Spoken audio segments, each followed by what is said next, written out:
You know, some lines of dialogue are just powerful. They completely break out of their original story and take on a life of their own. They become this viral soundbite, maybe a mantra for ambition. Today, we're going to dive deep into one of the most potent examples I've ever come across. It's a short statement that honestly reveals a whole philosophy on control, on wealth, and on the very nature of power itself. So, here it is. Just 2 sentences that build an entire world. Now, in English, this translates to something like, "The world is so small, isn't it? You can make it dance on your finger." I have one like that too, made of gold. The stand beneath it is also gold, and the table beneath that is also gold. I mean, what a staggering claim, right? So let's unpack exactly what makes this so incredibly compelling. All right, let's break this down. We're going to start with that first really audacious claim. This idea that the entire world can be treated like it's just a toy, something you can manipulate whenever you want. And it's a fair question to ask, how can one single sentence carry so much weight? How does it communicate such an immense, almost unbelievable sense of power and ego? Well, the answer really lies in the killer metaphor right at its core. See, this isn't just a metaphor for having some influence. No, this is about absolute, effortless command. In this person's worldview, the world isn't some complex, chaotic system you have to navigate. It's a puppet. And you are the one holding all the strings.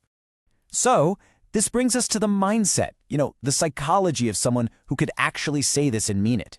What does it feel like to see the world from that kind of perspective? A perspective of absolute control. A huge part of this is locked in that original Hindi idiom, to make something dance on your finger.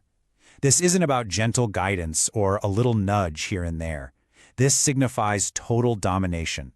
It's the power to make anything or anyone do exactly what you want with zero resistance. So, look, the speaker isn't suggesting the planet has literally shrunk. Not at all. Instead, their own personal power has grown so immense that, by comparison, the world feels small and manageable. From this viewpoint, obstacles that would completely crush a normal person, they become trivial. Power isn't about struggling to overcome challenges anymore. It's about being so dominant that challenges don't even register on your radar. But here's the thing. A claim this huge requires proof. And that brings us to the second half of the dialogue, where this abstract idea of control is made shockingly, almost blindingly, tangible.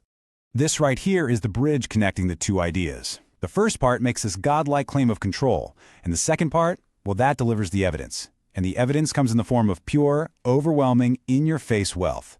And right here, the power dynamic just escalates to a whole new level. The speaker doesn't just claim control, they show it off. First, a world of gold.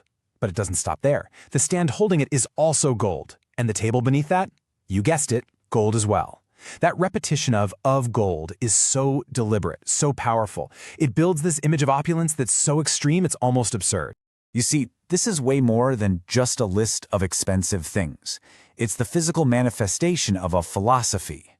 It is a literal tower of gold, where each layer exists only to support another, reinforcing this foundation of immense power.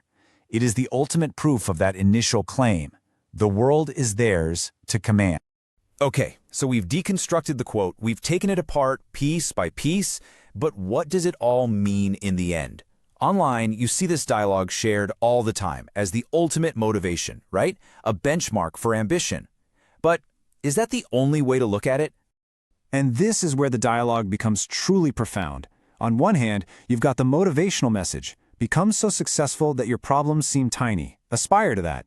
But on the other hand, there's a much darker read on this, a cautionary tale. Is a person with this much power still connected to humanity? What's the real cost of an ambition that leaves you totally alone in a room where everything is made of cold, hard metal?